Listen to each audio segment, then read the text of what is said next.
ఎన్ని తెలుసుకోవచ్చండి మన భాగ్యాధిపతి గురించి. రీసెంట్గానే చెప్పుకున్నాం మనం. పితృదోషాలు భాగ్యస్థానంలో ఉంటే ఎలా ఉంటాయి, భాగ్యాధిపతి నుంచి ఎలా ఉండాలి,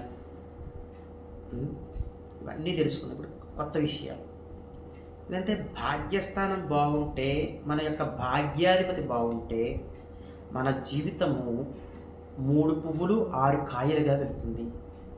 ఎటువంటి లోటు ఉండదో జాతకుడికి. అందుకే నేను ఎప్పుడు కూడా చెప్తాను, మీ యొక్క పంచమ స్థానము పంచమాధిపతి, మీ యొక్క భాగ్యస్థానం భాగ్యాధిపతి చాలా చాలా ముఖ్యం జాతక చక్రంలో. ఇద్దరూ చాలా బలాన్ని చేకూరుస్తారు. జాతక చక్రానికి బలమే వాళ్ళు. కాబట్టి ఇప్పుడు ఇందులో ఈ పంచమ స్థానం పంచమాధిపతి గురించి మాట్లాడలేదు, ఓన్లీ భాగ్యస్థానం భాగ్యాధిపతి గురించే మాట్లాడుతుంది. మనకి అదృష్టం ఉంది అని ఎలా చెప్పచ్చు జాతకంలో?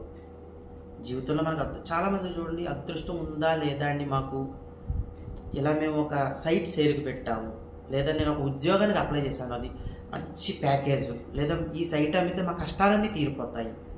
కొంతమందికి భూముల మీద పాపం వాళ్ళ జీవితం దాని మీద ఆధారపడి ఉంటుంది. అంటే ఆ భూమి అమ్మితే వాళ్ళ కష్టాలు తీరుతాయి, లేదా వాళ్ళ యొక్క ఫ్లాట్ ఇల్లు అవి అమ్మితే వాళ్ళ కష్టాలు తీరుతాయి, లేదా ఒక మంచి ప్యాకేజ్కి ఇంటర్వ్యూకి వెళ్ళారు, ఆ ప్యాకేజ్ వస్తే వీళ్ళ కష్టాలు తీరుతాయి. అదృష్టం ఎలా చూడాలి? మీ యొక్క భాగ్యాధిపతి నుంచే చూడాలి.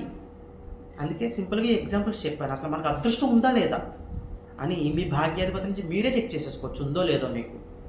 ఎలా అంటే, మీ భాగ్యాధిపతి ఏ స్థానంలో ఉన్నారో చూసుకోండి, అంటే ఏ రాశిలో ఉన్నారో చూసుకోండి.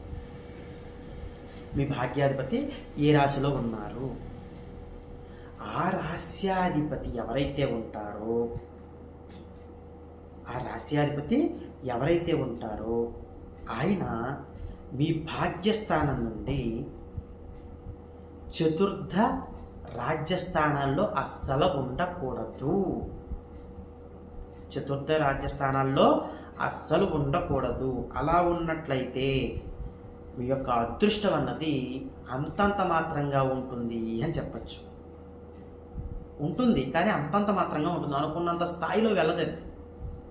అందుకే ఇలా ఉండకూడదు ఎట్టి పరిస్థితుల్లో కూడా. క్లియర్ అయింది కదా పాయింట్?